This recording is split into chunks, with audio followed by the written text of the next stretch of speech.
parents kicked me out after donating kidney to their golden child, now wants me to house them. So, growing up, I always knew my place in the family. My half-brother was the golden child, and I was, well, the extra. You know, the one there to fill in when needed, but not really important otherwise. It wasn't like anyone ever said it out loud, but actions speak louder, right? Every little thing he needed, it was like the world had to stop. If he wanted help with homework, I had to put down whatever I was doing. If he wanted a snack, guess who was making it? Yep, me. It wasn't just small stuff, though. It was my whole life being shaped around what he needed or wanted. Every decision in the house seemed to revolve around him. It was like living in someone else's shadow, except I wasn't even allowed to step into the light for a second. One memory that sticks out is when we were kids. Maybe I was around 10 or so. I had this school project I was really excited about. It was one of those science fair things where you build a volcano or whatever. I spent weeks planning it, making sure everything was perfect. The night before the big day, my brother came down with a cold. Not like anything serious, just the sniffles. But my dad? Oh man, you'd think the world was ending. He canceled everything to take care of him. I begged to go to the fair, but nope. Family comes first, they said. By family, they meant my brother. That was just one example. There were a million others. Every birthday party I had was overshadowed by his needs. Every holiday, every trip, it was always about him. I remember once we were planning a family vacation, something I'd been looking forward to for months. I had saved up my allowance, dreaming about all the cool stuff we'd do. Then, just days before, my brother decided he didn't want to go. Guess what? Trip canceled. No discussion, no compromise, just, we need to make sure he's comfortable. It wasn't like he was this terrible person either. He was just used to being the center of attention. My dad and stepmom made sure of that. They would go on and on about how special he was, how he needed all this extra care. Me? I was just there to pick up the slack. It got to a point where I didn't even bother asking for things. What was the point? If it didn't benefit my brother, it wasn't happening. Now don't get me wrong. I get that sometimes kids need extra help or attention, but this wasn't sometimes. This was every single day. I couldn't even remember a time when I felt like I mattered as much as him.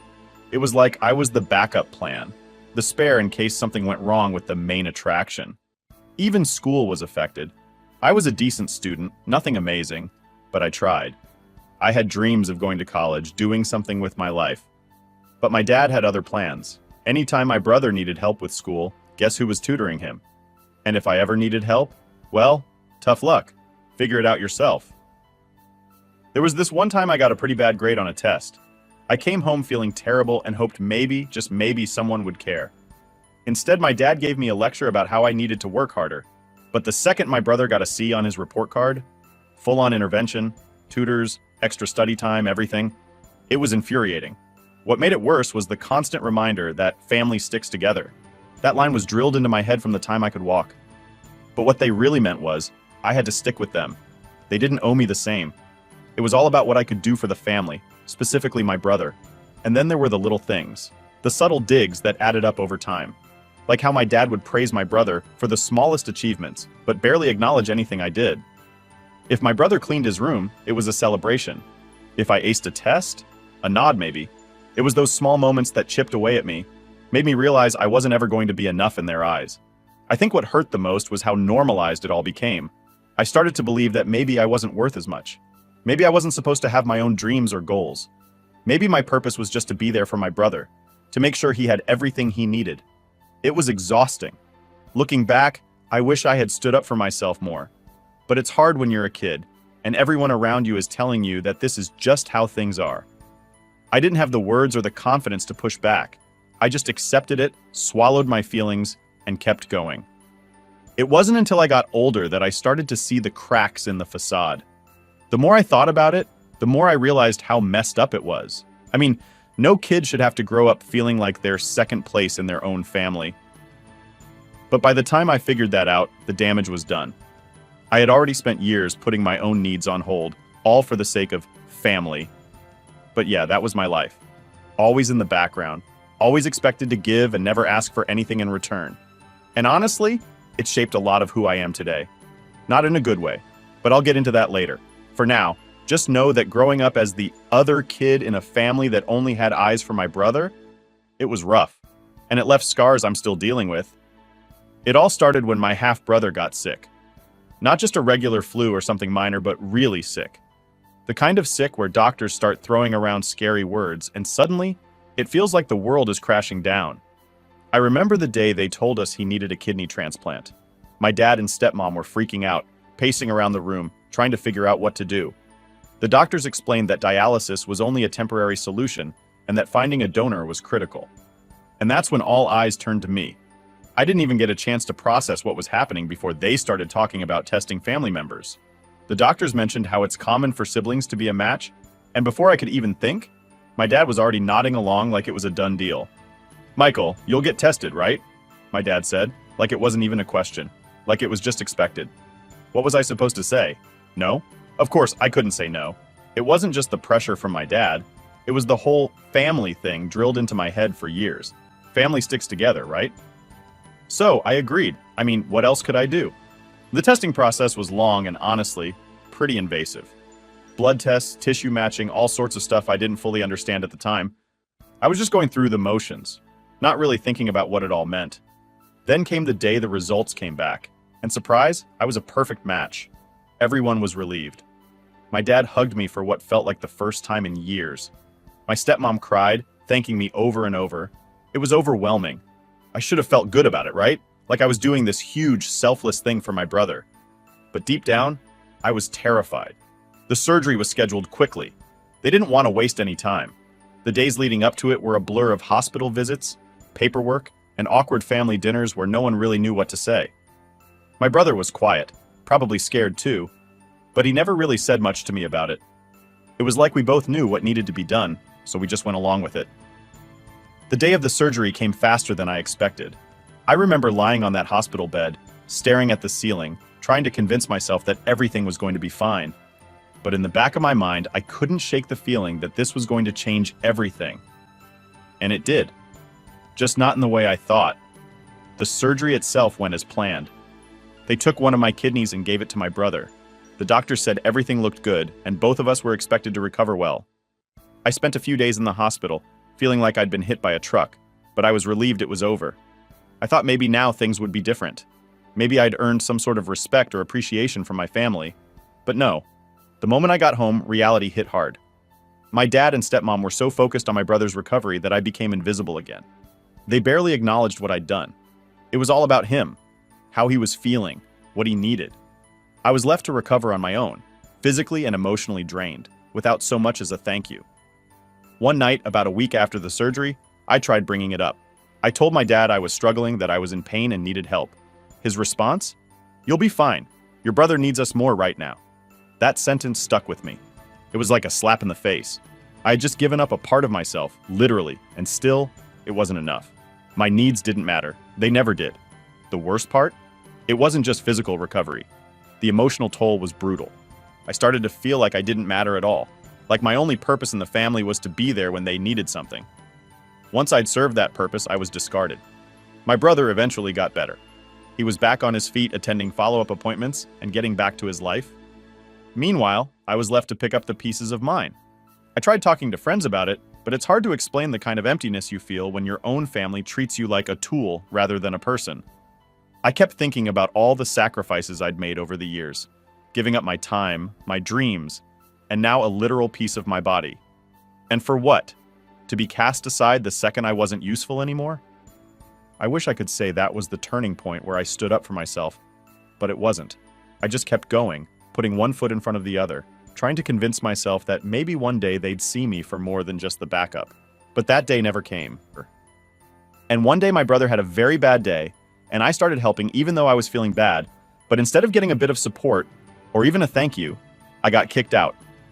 My dad and stepmom decided they needed to focus on my brother's recovery, which apparently didn't include me being around. I still remember that conversation. It wasn't even a conversation, really. My dad just came up to me one day, probably 2 weeks after I got out of the hospital, and said, "You need to find somewhere else to stay." That was it. No explanation beyond, "Your brother needs peace and quiet." It wasn't like I was causing a ruckus.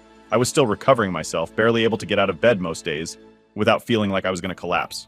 So I packed up what little I had. I didn't have anywhere to go, no savings, no backup plan. I ended up crashing on a friend's couch. Shout out to Dave, by the way. He really saved my ass back then. But even staying there felt like I was overstaying my welcome after a while. Dave had his own life, and here I was, this half-broken guy trying to piece things together. Finding work was tough. I wasn't in any shape to do much physical labor, and most jobs I could get were demanding on the body. But I had to do something, so I started picking up shifts at a local diner. The pay wasn't great, and the hours were long, but it was something. At least I could contribute to the rent and buy some food. The hardest part, though, wasn't the physical stuff. It was the mental toll. I felt completely abandoned. I kept replaying everything in my head, trying to figure out what I did wrong. Why wasn't I enough? Why did my dad and stepmom think it was okay to just toss me aside like that?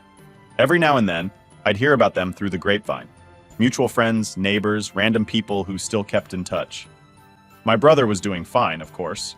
He was back at college, living his life like nothing had happened. Meanwhile, I was busting my ass just to keep a roof over my head and food in my stomach. On top of that, my health was a mess.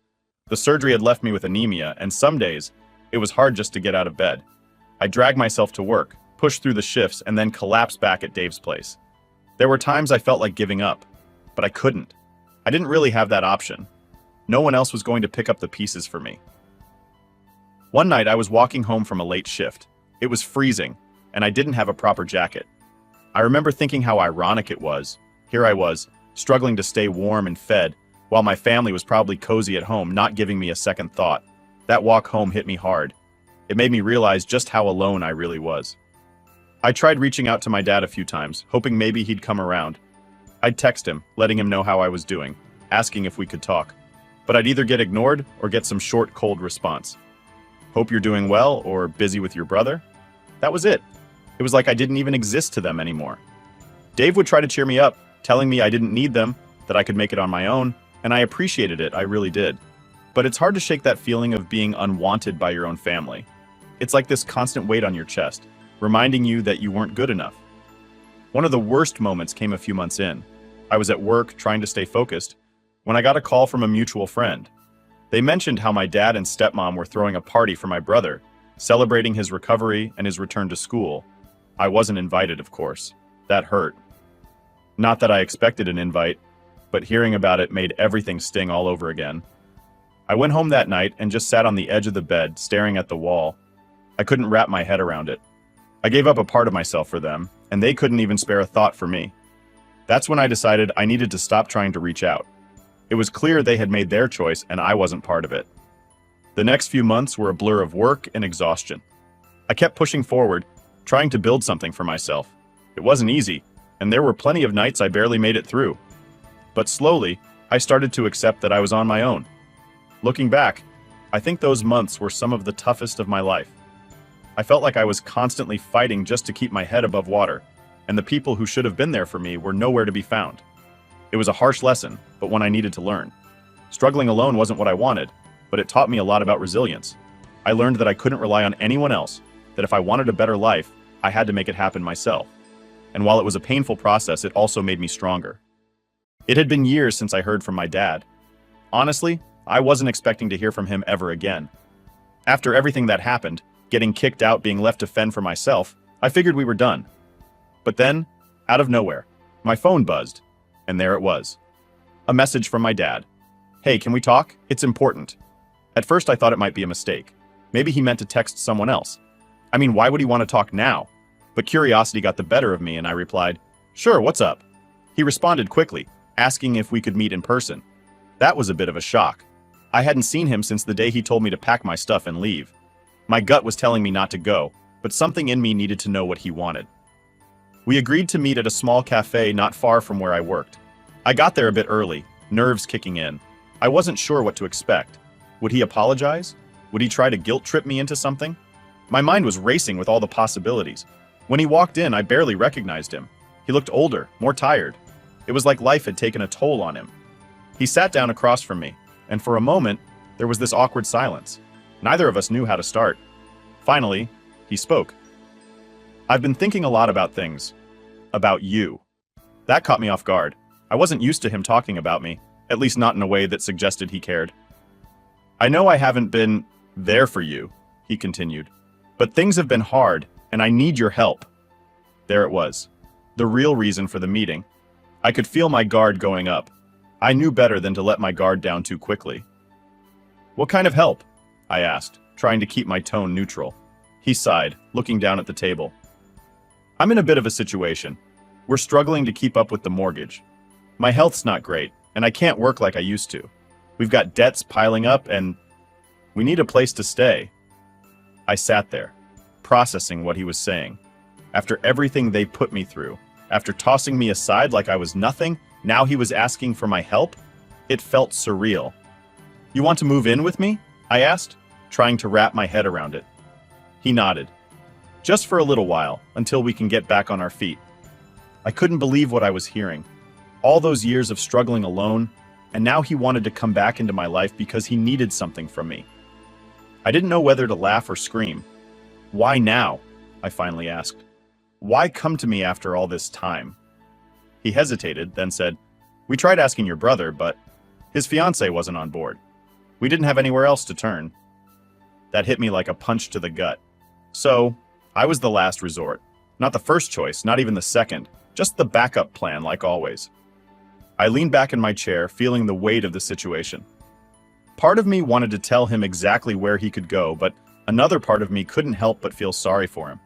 He looked desperate, and despite everything, there was still that tiny sliver of hope in me that maybe, just maybe, this could be a chance to mend things.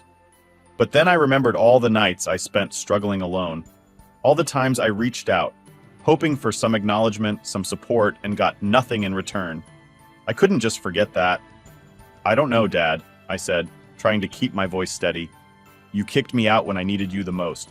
Now you're asking me to take you in? It's a lot to process." He nodded like he understood. "I know I've made mistakes. I know I've hurt you, but I'm trying to make things right. I'm asking for a chance." I wanted to believe him. I really did. But trust isn't something that just magically appears. It has to be earned, and he had a lot of ground to cover. "I'll think about it," I finally said, "but I need time." He nodded again, looking a little relieved. "That's all I'm asking for." We sat there for a few more minutes, talking about nothing in particular. It was awkward, like two strangers trying to find some common ground. When we finally parted ways, I felt a mix of emotions. Part of me was angry, part of me was sad, and part of me was just confused. I spent the next few days thinking about that conversation. I replayed it over and over in my head, trying to figure out what to do. On one hand, he was my dad, and a part of me still wanted to help. But on the other hand, I couldn't ignore all the pain he'd caused me. In the end, I knew I had a tough decision to make, and whatever I chose, it wasn't going to be easy. After our cafe meeting, I thought I'd have some time to breathe and think things through. But nope, my dad didn't give me much of a break. A couple of days later, my phone started blowing up with texts. At first, it was just simple messages like, "Have you thought about what we talked about?" Or, "We really need your help." I ignored them, hoping he'd back off, but that wasn't happening. The next day, he called. I let it go to voicemail because honestly, I wasn't ready for another conversation. But then I listened to the message, and it was him, sounding all serious. "Michael, it's your dad. I know you're busy, but this is important. Please call me back." I couldn't shake the feeling that if I didn't at least hear him out, he'd just keep pushing. So I called him back, and right away, I knew this wasn't going to be a quick chat. "Michael," he said, "I didn't want to bother you, but I've been thinking about our last conversation. I need to explain a few things." Here we go, I thought. Okay, I'm listening. He started with the whole family speech. You know the one, how family sticks together, how we're supposed to help each other in tough times. It was the same stuff I'd heard my whole life, but now it felt different, like he was using it as a weapon. "Your mom would have wanted you to help," he said, throwing that in there like a low blow. "She believed in family and taking care of each other. I know she'd be proud of you for stepping up." That hit hard. My mom had passed away when I was younger, and bringing her into this felt like a cheap shot.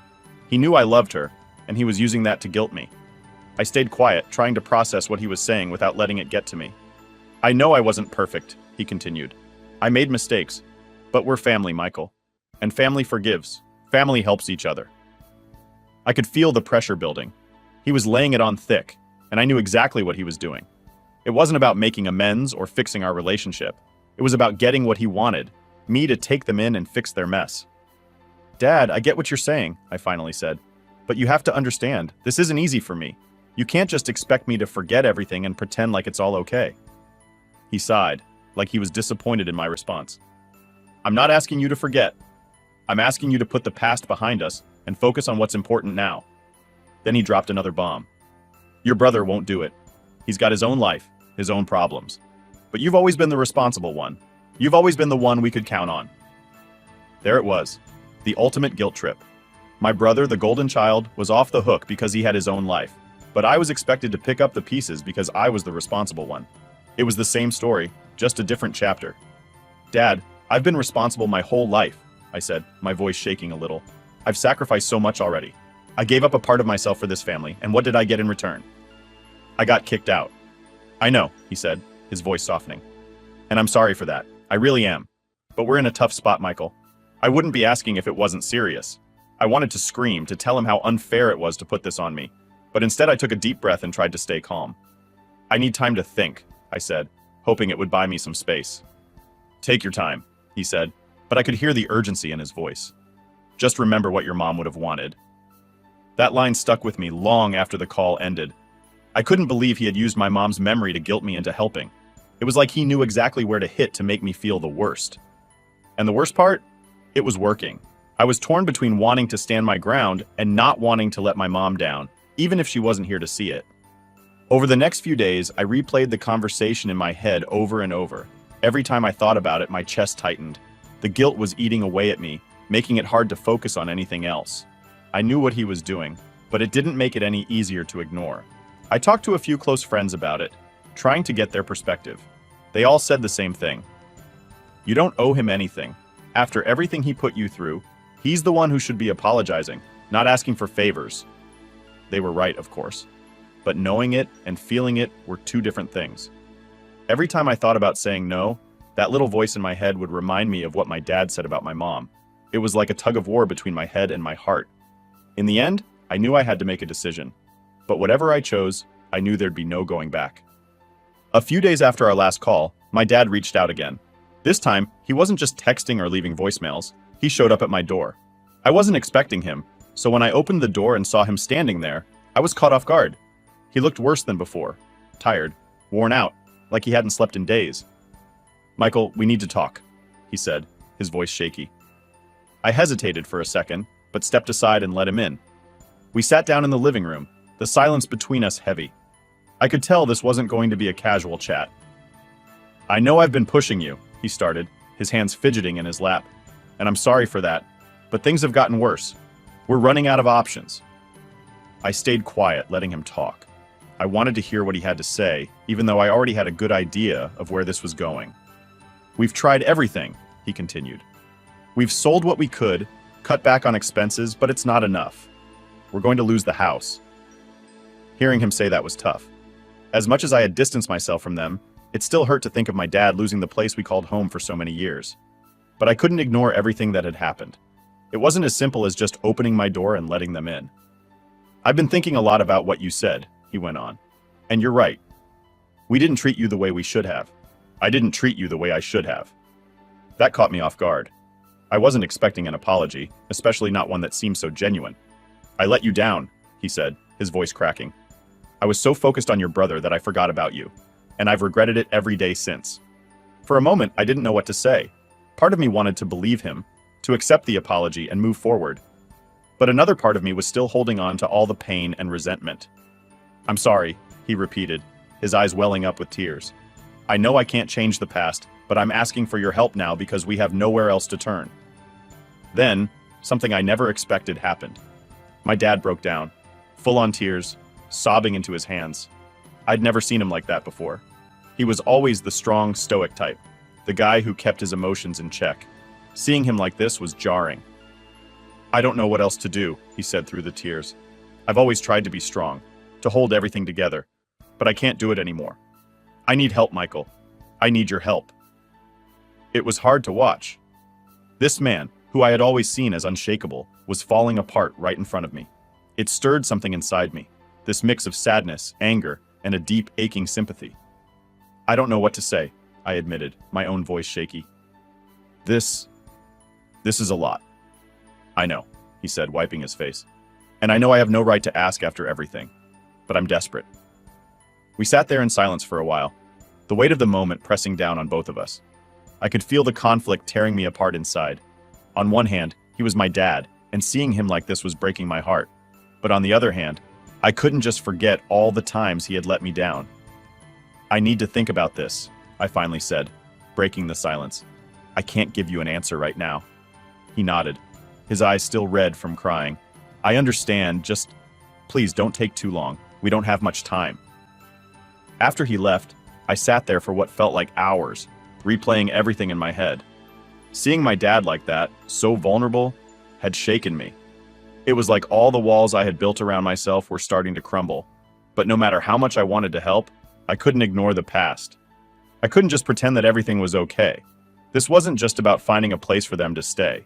It was about years of pain and neglect that couldn't be swept under the rug. I knew I had a decision to make, and whatever I chose, it would change everything. The days following my dad's breakdown were some of the hardest I've ever had. Every time I tried to focus on work or anything else, my mind would drift back to that moment. Seeing him cry, hearing the desperation in his voice, it was all on repeat in my head. I knew I couldn't avoid making a decision forever, but that didn't make it any easier. I thought about all the times I'd been there for them, all the sacrifices I'd made, giving up my kidney, getting kicked out, struggling on my own while they focused on my brother. Every memory felt like a punch to the gut. How could they expect me to just forget all that? One night, as I was lying in bed, I couldn't stop thinking about something my dad had said. "We have nowhere else to turn." The words kept bouncing around in my head. A part of me felt guilty, like maybe I was being too harsh. But then, another part of me reminded me of all the nights I spent alone, fighting to survive while they didn't seem to care. I decided I needed to talk to him again, face to face. Avoiding him wasn't going to solve anything, and I had to get everything off my chest. So I called him up and asked if he could meet me at the same cafe. He agreed, sounding relieved, like he thought this might be the turning point. When I got there, he was already waiting. He looked tired, probably hadn't slept much since our last meeting. I sat down, and for a moment, neither of us said anything. The weight of what was about to be discussed hung heavy in the air. "Dad," I started, "I've been thinking a lot about everything." He nodded, waiting for me to continue. "I know you're in a tough spot, and I get why you're asking for my help," I said, "but I need you to understand where I'm coming from." His eyes met mine, and I could see the worry in them. "I'm listening," he said quietly. I took a deep breath. "You made a lot of choices that hurt me. When I needed you the most, you weren't there. You chose them over me, every single time." "I know," he said, his voice barely above a whisper. "And I'm sorry for that. I'm not saying this to hurt you," I continued, "but you have to understand why this is so hard for me. I've spent years trying to move past everything, trying to build a life for myself despite everything that happened. And now you're asking me to bring all that back into my life."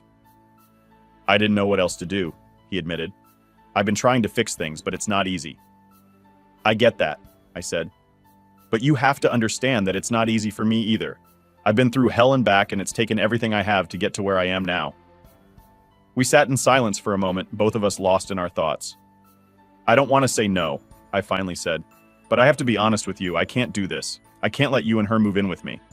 He looked like he'd been hit with a ton of bricks. "Michael, please," he started, but I held up my hand to stop him. "I need to protect myself," I said firmly. "I've spent too much of my life putting everyone else first, sacrificing my own well-being for others. I can't keep doing that." "But we're family," he said, his voice breaking. "Isn't that supposed to mean something?" "It does," I said. "But family isn't just about what you're born into. It's about how you treat each other. And for too long, I felt like I wasn't really a part of this family."